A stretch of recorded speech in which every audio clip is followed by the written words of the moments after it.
Jawab, kita ini mengajak umat Islam kembali kepada Al-Quran.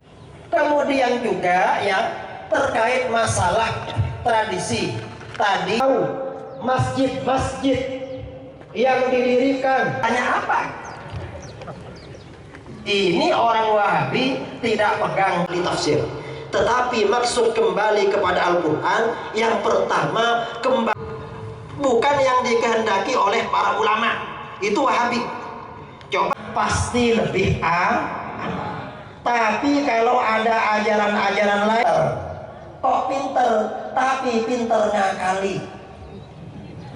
Kegiatan selanjutnya saya selaku pembawa acara menyerahkan kembali kepada sunnahnya siapa? Sunnah Rasul dan sunnah Khulafaur Rasyidin. Tertib baik itu dulu hidupnya kaitan syaitan. Iban yang gak tahu itu isu Balawi. Wahabi tidak pakai tong. Ma'a Rasulillah sallallahu alaihi wasallam faqama mutawakkian. Bukan kembali kepada kitab-kitab hadis seperti yang difahami oleh Pak.